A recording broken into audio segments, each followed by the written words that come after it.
Hey guys, today we're making a brown sugar Boston cream pie. Let's get started. So the first thing we're going to do before we make our cake is make our custard.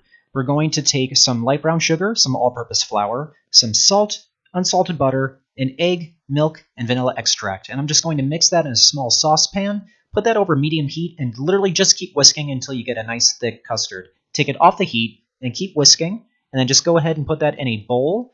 Let that cool, and then cover it with some plastic wrap. We're going to pop that in the fridge and let it chill overnight.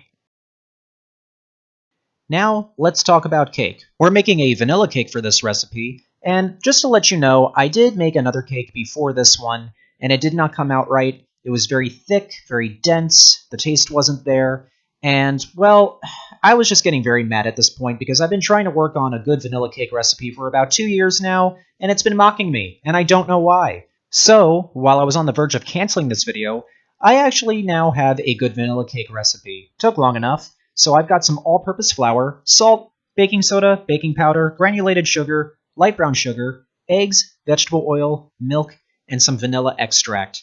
And I'm just going to whisk that up. And nothing fancy here, no special ingredients, nothing really too out of the ordinary. And I'm not using a mixer, I'm not sifting anything. All I'm doing is putting this in a 9-inch baking pan, and this is going to go into a 350-degree Fahrenheit oven for 30 to 35 minutes. Be sure to tap out all your air bubbles and go ahead and put that in the oven. And you should get a perfect vanilla cake. And I worked very hard on this recipe, as simple as it is, but this really will be one of the best vanilla cakes you will ever have.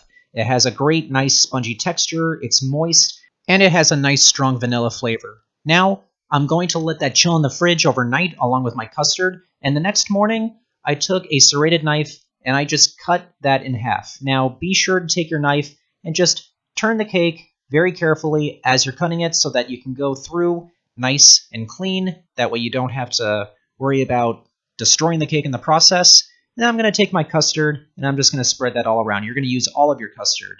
Now top it with the other half of your cake, press it down a little bit to show off that custard you made. And now it's time to make a chocolate ganache.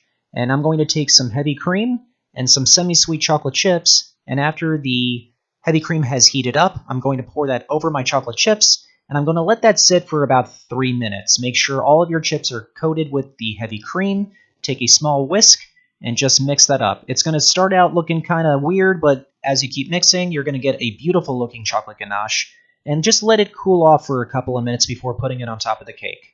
I'm going to spread that all around. You're going to use all of your ganache. And after you spread it out, make it look nice. You can have it drip down the sides if you like, or if you could just do what I did and just let it stop at the edge. And then I'm just going to cover this up and let that chill in the fridge for about 2 hours. And if you're very impatient, 1 hour can be just fine. And after all that time and hard work and waiting, it is totally worth it. After cutting into this thing and having it go in so smooth, and looking at that cross section, I was very, very proud of how this came out. But how does it taste? Well, this is definitely one of my new favorites. That cake is perfect. I worked very hard on that thing, so you know that came out good. But the custard is very good too. The custard has like a perfect vanilla flavor. The chocolate is great too. It complements everything very, very well. And I'll definitely be making this again in the future.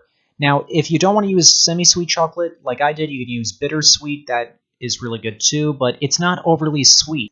It's a nice balance of everything, and I think the brown sugar really helps in all that. It gives it more of a rich flavor, but again, not very, very powerful. It's just a nice dessert. And now that the recipe is there in the description box down below, you don't have to go through the pain that I went to try and make this. Because at the end of the day, this is actually a pretty easy recipe. Alright guys, I hope you all enjoyed this one. Please, please, please, please, please remember to like and subscribe, and I will see you all next time.